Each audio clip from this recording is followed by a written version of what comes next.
I just made it to Dublin. I just checked into my hotel or hostel. I actually got to check in at 3, but I dropped my bags off to walk In around. 900 feet, the Not destination sure is it's a on your Brazilian right. place Wasabi called Restaurant Wasabi Sushi. Sushi. Said it was Brazilian, but I don't know. Sushi's not that Brazilian. The feel here is like I'm used to like New York City or Jersey City, Philadelphia. So the feel here is way more laid back. So kind of cool to see what it's gonna be like. The weather's kind of rainy and misty. It seems like every day in Ireland. So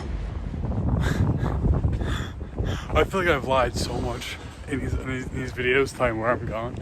But when I typed it on Google, it just brought me to the wrong place. It doesn't exist.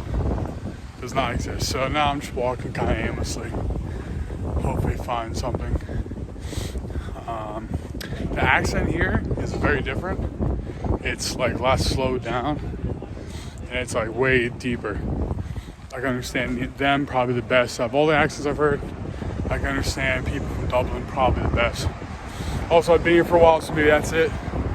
But they're way more relaxed when they talk. And it's not like they're fucking just throwing it all out there at once. So, yeah, we're gonna try to find something to eat, see what's up.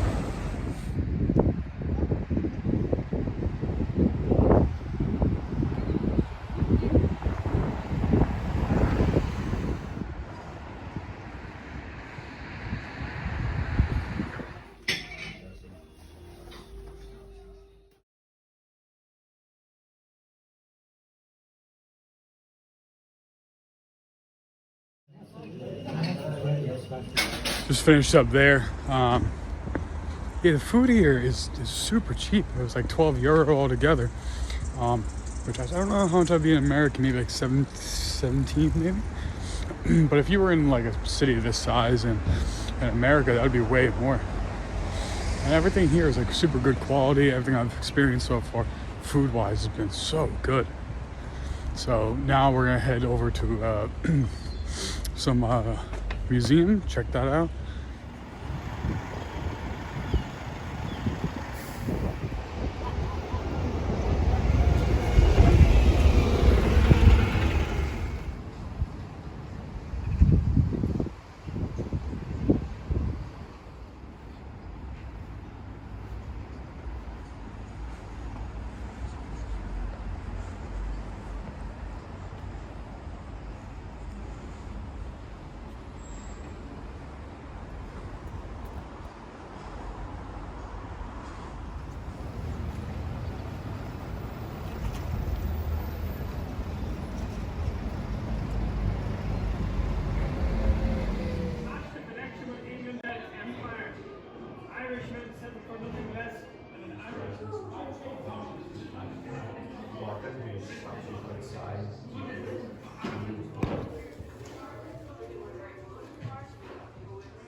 So coming out of that museum, it really kind of put into perspective a couple different things that I witnessed throughout my trip. When I was in Galway, I went to a few IRA bars, and when they were playing these rebel songs, there was a certain feeling in the air that I've never really felt ever in a bar atmosphere or a pub atmosphere. When you sing music, you know, a bar, like songs everyone knows, it's like cheery, but for them it felt like it was just pushing themselves for their culture. I don't know how to put that, but it was like it meant something. Each word meant something. When they danced, it meant something. It was like they've known these songs their whole lives. And actually, just from watching a lot of that, it seems like they passed down a lot of this stuff. These songs stay together, ballads is such a big part of their culture.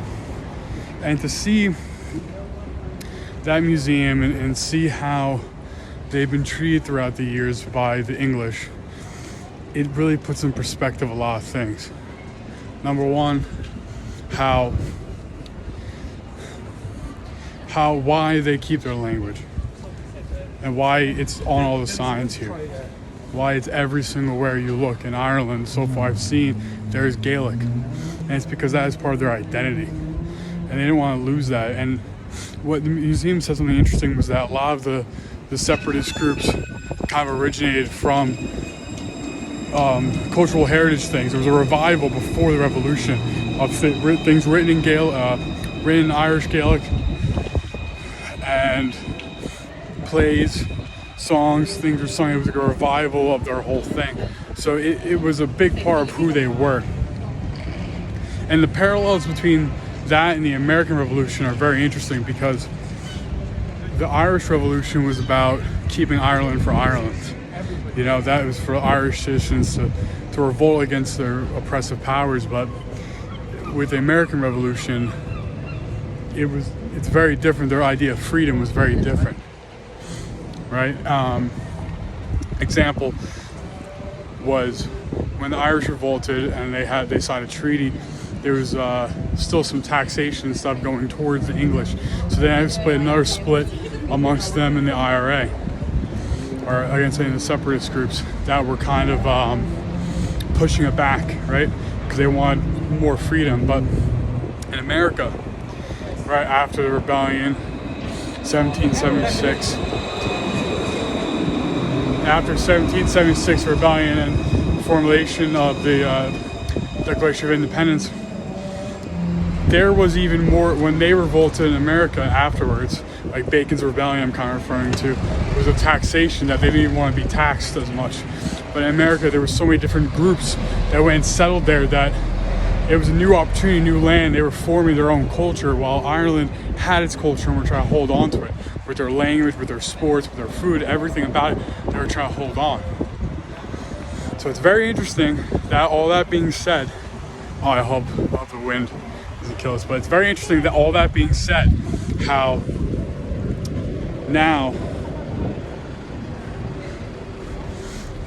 interesting all that being said, that now they're accepting a massive amount of refugees, and how that's going to change their culture.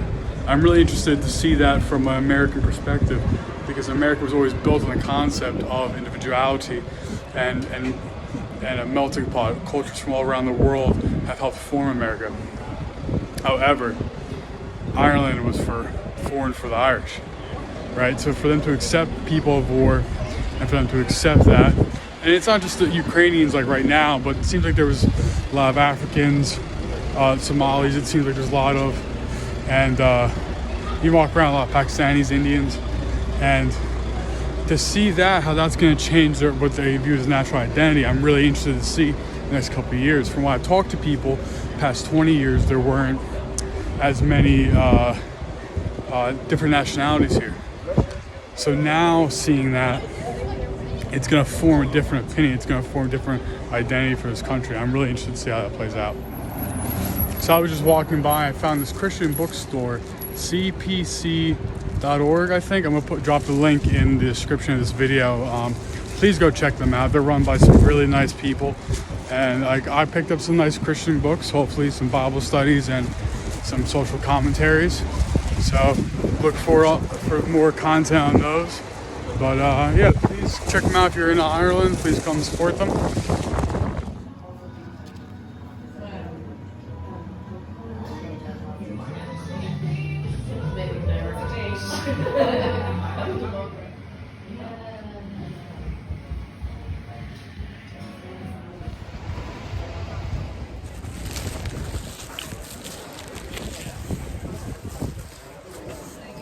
So just walking out of there, that was the best duck I've ever had. I've only had duck a few times, and they've all been in Ireland, but it was so soft, and the skin was like really crunchy. It's all fat, like it was like melting.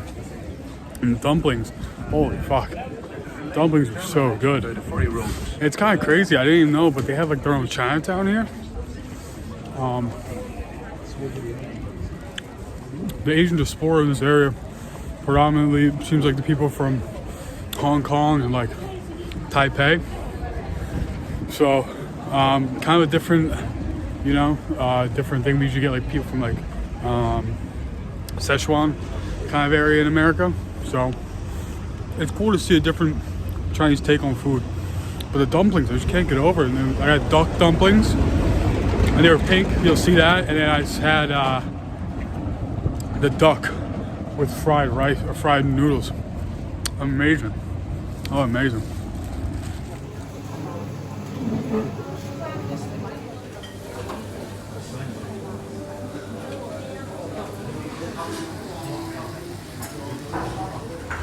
So, my night in Dublin is over. Sorry I didn't get to record any of it, but I just met up with a friend from, I went to a rugby camp in Life University maybe 4 years ago, 3 or 4 years ago, and I had a friend I met there named Daniel who lives in Dublin, and just want to give a shout out to him. Really great bloke, really great person. Sorry, it's so windy in Ireland. You know, meeting up with him was so awesome. I'm so grateful to meet him. He's coming to America, so hopefully he'll be on some more videos and be on some videos. And you know, I'll give a good time in America. But he showed me some really cool spots. We had a few drinks. It was a great time. I'm trying not to cross the street because there's a police officer back there who pulled someone over. But yeah, police officers here do not carry guns.